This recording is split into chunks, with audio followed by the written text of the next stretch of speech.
자유아시아 방송 그러니까 RFA 중국어판은 현지 시간 6일 시진핑 주석의 개인 계정인 시진핑의 순간들이 이 구 트위터인 X와 페이스북에 공개되면서 주목을 받고 있다 그러면서 이를 중국 정부의 전형적인 대외 홍보 전략으로 간주하고 있지만 일부 관측동들은 이것이 중국 정부의 자신감 부족을 정확히 반영한 것이라고 평가했다. 이렇게 보도를 했습니다. 이와 관련해 중국 후베이성 정부는 지난 4일 위챗 공식 계정을 통해서 자신들이 만든 홍보 영상에 시의 순간들이 게시됐다 그러면서 시의 순간들은 시진핑 총석의 공식 해외 트위터 계정이다 이렇게 자랑을 했습니다. 후베이성의 해당 위챗 게시글은 곧 삭제됐지만 이 글을 캡처한 화면이 트위터 그러니까 X에서 퍼져 나갔습니다. 그렇다면 시진핑의 SNS에는 어떤 내용들이 담겨 있을까요? RFA는 여기에 대해서 주로 중국 관련 영자신문인 차이나데일리에서의 시진핑 관련 기사를 포스팅하고 있다고 전했습니다. 차이나데일리는 시의 순간들 SNS를 운영하는 주체이기도 합니다. 사실 이 차이나데일리의 시의 순간들은 지난 2017년 3월 시진핑의 새로운 통치 개념과 전략을 이 해외의 네티즌들에게 홍보하고 설명하기 위해서 이 차이나 데일리에 의해서 구축된 것이기도 하지만 그동안 크게 알려지지는 않았었습니다. 그러다가 이번 주에 후베이성 정부가 홍보 영상을 통해서 대대적으로 선전을 하면서 외부에 널리 알려지게 되었고 많은 사람들의 관심을 끌게 된 겁니다. 문제는 시의 순간들 그러니까 시진핑의 순간들에 올라온 내용들이 현재의 중국 모습을 전혀 반영하고 있지 않고 완전히 딴 세상 소리를 하는 듯 이렇게 이질감이 너무나도 강하다는 데 있습니다.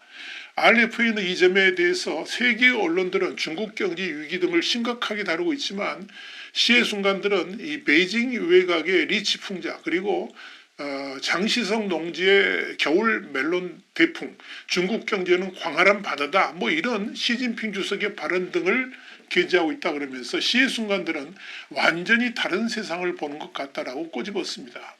후베이성 정부가 시의 순간들 영상을 통해서 시진핑의 SNS가 세상에 알려지면서 많은 네티즌들이 이 트위터 그러니까 X와 페이스북을 방문해서 관심을 보이기 시작했고 이내 이들 SNS는 악성 댓글들이 넘쳐나기 시작했습니다. 당장 시진핑은 독재자라든지 시진핑을 풍자하거나 비하하는 글들이 넘쳐났고 백지혁명 상황 등을 전하는 리 선생님은 내 선생님이 아니다 이런 활동명을 가진 중국 반체제의 X 이용자와 전 중국 언론인인 안티 등이 이를 퍼나르면서 시진핑의 순간들 SNS는 세인들의 주목을 받게 됐습니다.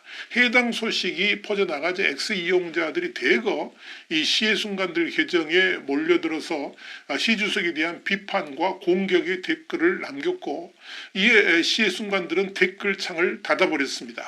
미국의 소리 그러니까 VA도 이 같은 소식을 전하면서 이 X 이용자들은 해당 계정을 리트윗하면서 시 주석에 대한 비판을 이어가고 있다고 밝혔습니다.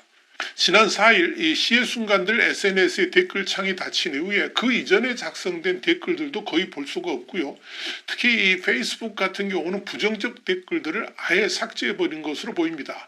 그렇다면 중국은 시진핑 주석의 해외 SNS를 왜 만들었을까요? 여기에 대해서 VOA는 시 주석이 중국 소셜미디어에 어떠한 계정도 갖고 있지 않은 상황에서 해당 트위터 그리고 X 계정은 네티즌들에게 시진핑과 직접 소통할 드문 기회로 여겨졌다 그러면서 시 주석의 대내외 전략과 중국의 이미지 홍보를 해왔다라고 설명을 했습니다.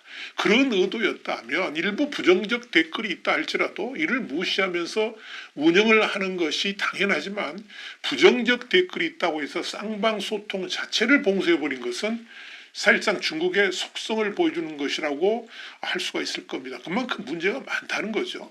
RFA는 이와 관련해서 시의 순간들 댓글창을 막아버렸다는 것 자체가 중국 당국이 자신감이 없다는 것을 말해준다 그러면서 댓글창을 막아버렸다는 것은 사람들이 진실을 말하는 것이 두렵기 때문이다 이렇게 꼬집었습니다.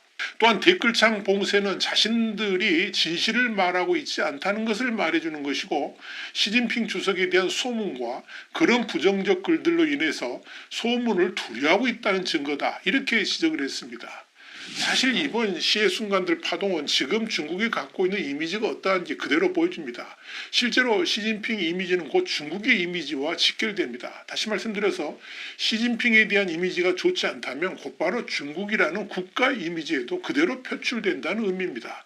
미국 여론조사 기관인 퓨 리서치 센터가 지난 7월 27일 사이트를 통해서 발표한 이 중국의 글로벌 이미지 조사 보고서에 따르면 답변자의 67%가 중국에 대해서 부정적이라고 답했습니다.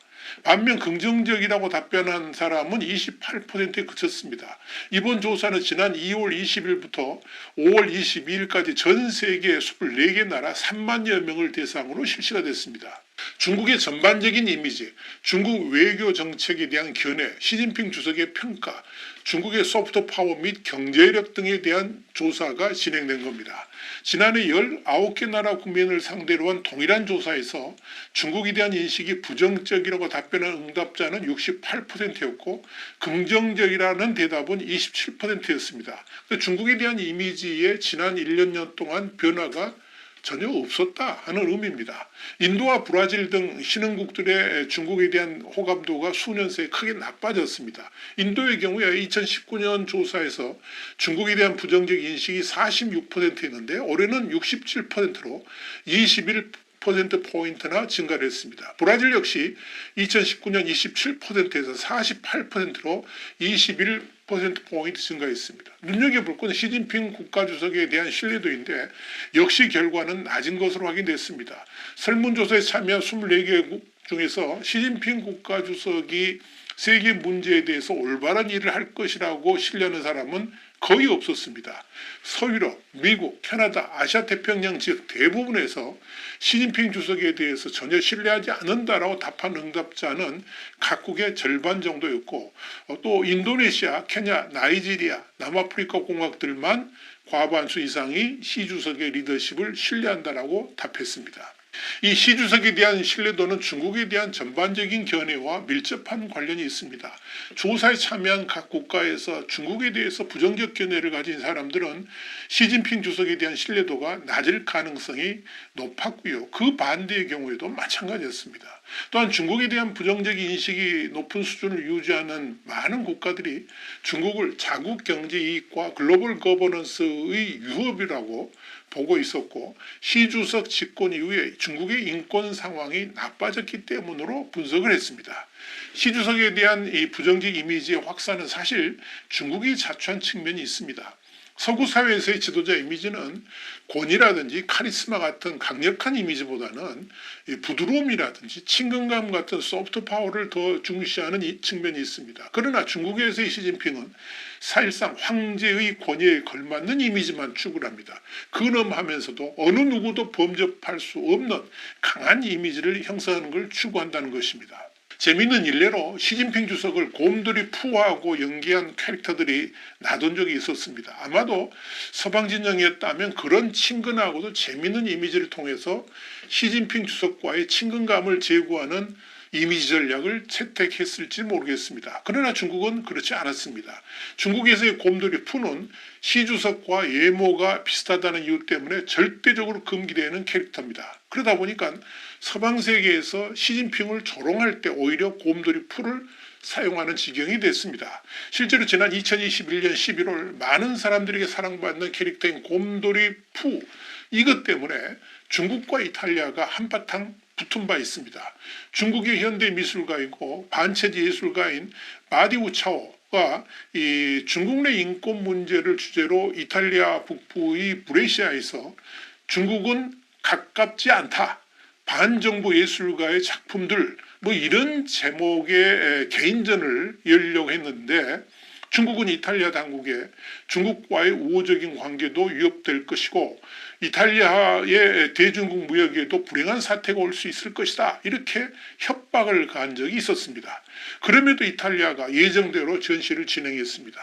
그런 소동으로 중국의 꼰대 같은 이미지만 부각시키는 결과를 낳았었습니다. 중국은 매사가 이런 식입니다. 그러면서 국가 이미지를 깎아먹고 있는 겁니다. 이번 시의 순간들 SNS 파동도 결국 중국의 부정적 이미지만 키우는 우를 범했습니다. 이번 일을 통해서도 결국 이 중국 공산당의 한계가 그대로 드러났다라고 할 수 있을 것입니다. 와이텀 정세 분석이었습니다. 감사합니다.